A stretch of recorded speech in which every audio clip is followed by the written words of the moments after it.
Hey, look out. It's Faith Talk Live. I'm Rick Probst. And I'm Dan Ratcliffe. If you're watching Facebook Live, YouTube Live, listening on the radio, Nicole Zasowski, marriage and family therapist. She says in her bio she wears her heart on her sleeve. I don't think she's the... I don't see it, but okay. And she's not the only one. Nicole, how are you? I'm doing great. Thanks for having me. I read your bio from the sheet that was sent. And that just stood out to me because that's really candid. That's kind of like telling people, hey, I wear my heart on my sleeve. I think we should all be that way, tell people, but I tend to keep my heart on my sleeve, but I don't tell anyone. Oops, it's out now. We want to talk about your brand new book. It's called From Lost to Found, Giving Up What You Think You Want for What Will Set You Free. And you've got quite a story. I don't know if we'll be able to get into the entire story. It is a great story. It's a great book. And we do want people to read it. I read this too, that it's not a book about how to look on the bright side or search for the silver lining. Thank you. Thank you. That is so trite sometimes, but thank you for putting together an entire book. Tell us what the book's about and why you decided to release it now.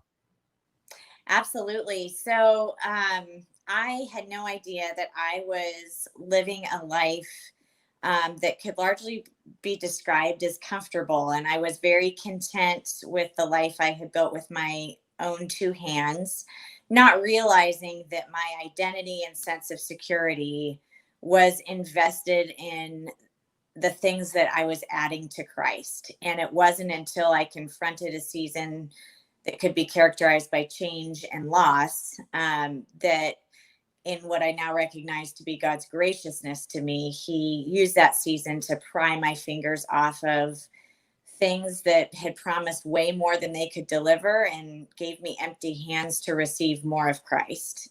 Now, you say things that you had added to Christ. Can you unpack that a little bit, what you mean by that?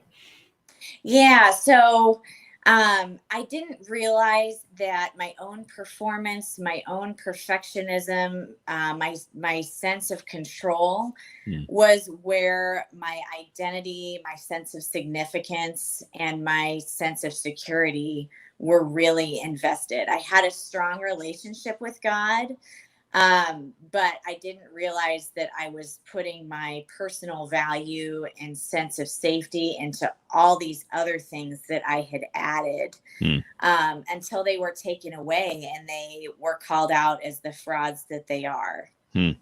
Now, in the process, and I'm just going to assume that it wasn't all at one time. I think that would probably kill you, wouldn't it? Yeah. One at a time. Which one do you think was the strongest, or were they all equally as strong? You know, each of those losses confronted something different in me. I think the move across the country initially was sort of ripping the Band-Aid off. And then the rest of the story was kind of taking one part of the wound and cleaning it out at a time. And it did happen over a long period of time. And I don't think the journey's over. I'm by no means fixed up and fine. I think my husband and I's infertility journey really confronted this idea that the good things that we receive in this life are a result of God's good grace and not our own grit. And I didn't realize I had been living with this narrative that if I just work hard enough, I can make it happen. And I felt very entitled to good things because I had been good and I had worked hard and felt like I had earned it. And I think that journey in particular really confronted the fact that all is grace and we are entitled to nothing. And the good things in this life are about his goodness, not our own.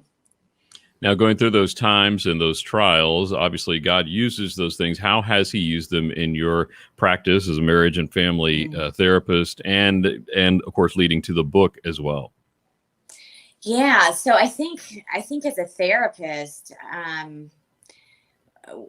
the most obvious answer would be that my compassion for others, even if their story looks different than mine, I have a different understanding of what it feels like to confront things you can't change. Mm. And my goodness, coming into the year 2020, there's not one of us who hasn't confronted some sort of unmet expectation or canceled plans. And just it's been a gift to walk alongside, because I'm still learning too, to walk alongside people as they see how God is weaving redemption into what has felt ruined in their lives. We're talking with Nicole Zasowski. She's a marriage and family therapist, also an author. And it's a great book. It is From Lost to Found, Giving Up What You Think You Want for What Will Set You Free. Isn't it interesting that we all get bogged down? It may not be performance or control, but we all get bogged down mentally, kind of our pet things that we think, this is how I survive, this is how I live. And it would be interesting. You don't have to answer this question, but how did your husband do during the whole process? Was he someone that he just locked himself in a room and just said, "Okay, when you're done, I'll come out," or did he, or was it a different approach? And what kind of personality would he be strong in? Oh man, he is so good. God gave me the most patient, understanding, empathetic partner on the planet. And so obviously, particularly with the fertility journey, he was experiencing it alongside me. It was all happening to my body, but of course he was grieving. We've had 5 miscarriages at this point, and lots of other losses with failed fertility treatments and things like that, and disappointments. So he was going through his own process. And you know what? I think we came into that season certainly with wounds. We came into marriage with wounds on our heart. We all do, and ways that we tend to protect those wounds that are understandable but not very helpful. And this is true for all of us.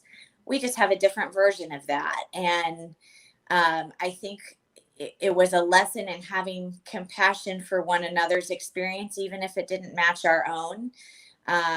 He really felt powerless and helpless. I think particularly because he was watching me go through all this pain that he couldn't fix.